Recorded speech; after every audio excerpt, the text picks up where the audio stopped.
Welcome back. The City of Windhoek, through its Solid Waste Management Division, will be inaugurating its first waste buyback centre. Buyback centres are established as multi-recycling centres for the buying, sorting and resale of various plastic materials and other recyclables.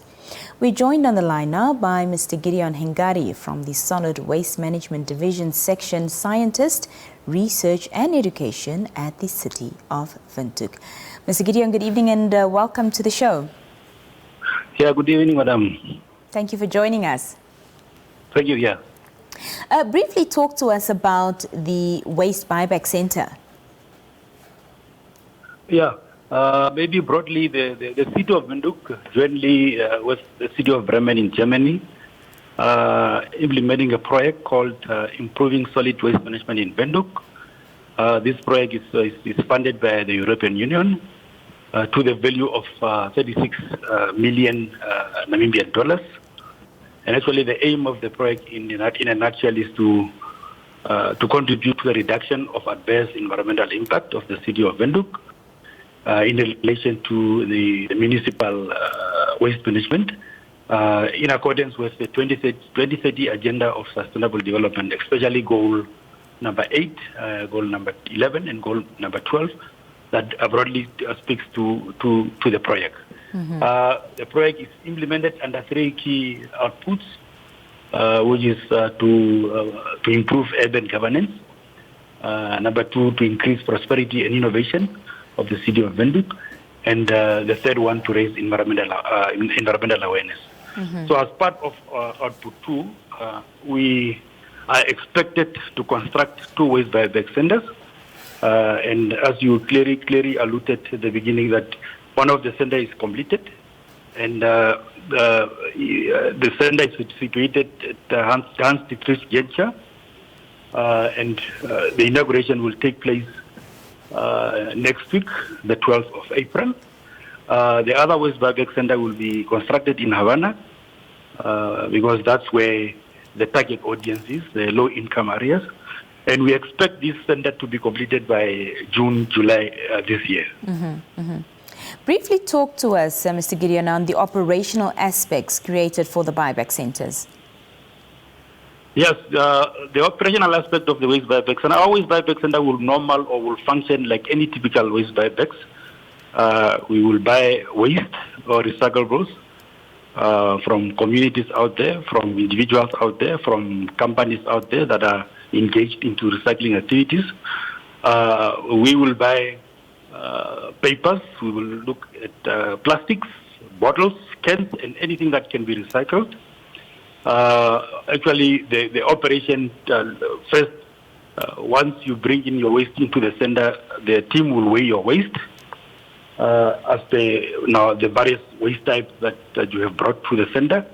And we encourage residents to bring clean, dry, and free of any smell recyclables, because if we realize that your waste is wet or is smelling, we will not buy. And after that, the sellers will now have 2 options: either be paid in cash or be paid through a coupon system. We are currently engaging retail shops like Pick and Pay, ShopRite, Pep Store, where if a seller opts to get a coupon, they can now redeem these coupons at any of these retail shops for food, not drinks or beverage. And then after that, the waste is sorted, is baled, and then is resold to other markets, being it locally or internationally. Mm-hmm, mm-hmm. How can waste recycling offer development opportunities for communities, Mr. Gideon? Yes, I think in waste buying and waste selling, there is no barrier from the side of the city, that we are not stopping any residents to go into or to venture into that business. We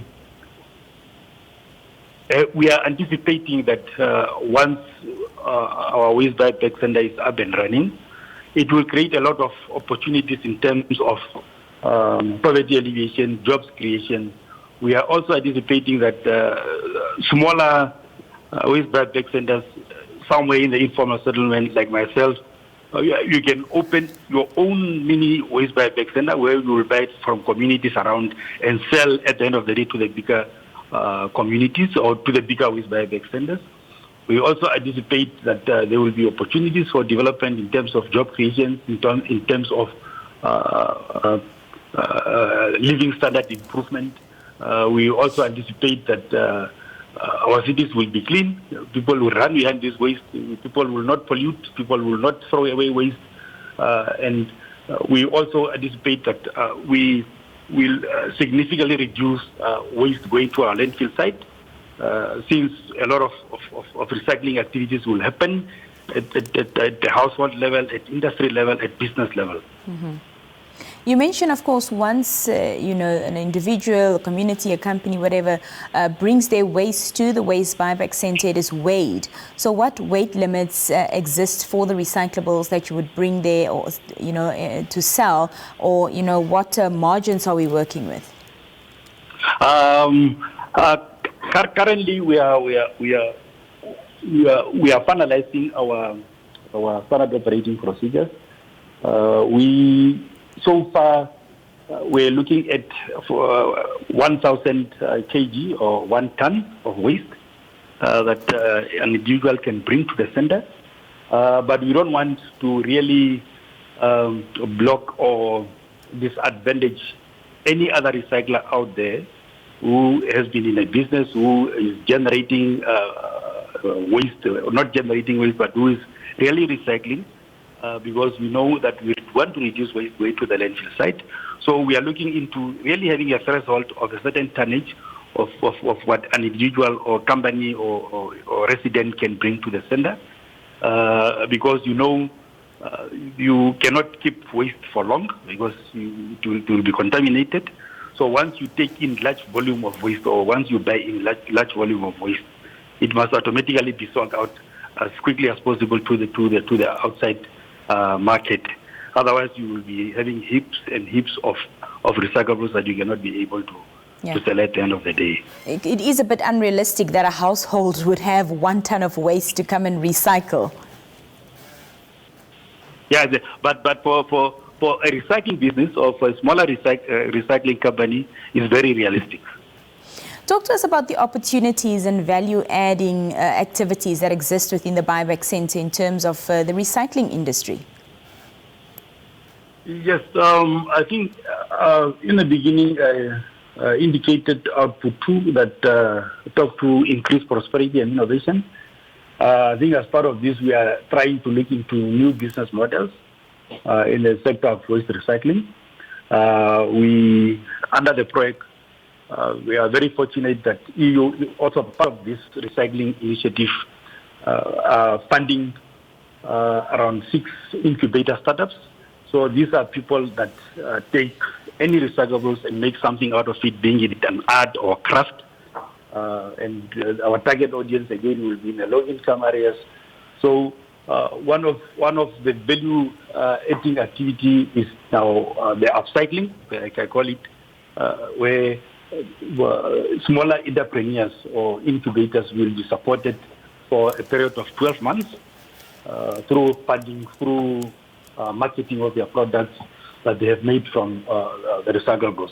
So that's one of the opportunities that we are really calling our residents out there who have those talents, or who have those innovation to come forth when we call for proposals, when we call for ideas, and just join the rest of the residents in showcasing their products, because it's a very good opportunity, and we see that it will assist also in a way of diverting some of the waste going to the landfill side, because once these companies are established and they can buy volume of recyclables from our waste buyback centers, a lot of waste will be diverted from our landfill site. Well, Mr. Gideon, on that note, any final remarks from you this evening? I'm just urging our communities. The center will be inaugurated on the 12th of April. I think these programs are meant for them. All these initiatives are meant for them. They can come in numbers and support the city's initiatives and city's efforts in trying to keep our city clean. Well, sir, thank you so much for your time this evening, and thank you for joining us here on the Daily Roundup. Thank you so much, ma'am. That was Mr. Gideon Hengari from the City of Windhoek speaking to us about their 2 recyclable waste bag centres. We'll be right back after this. Stay with us.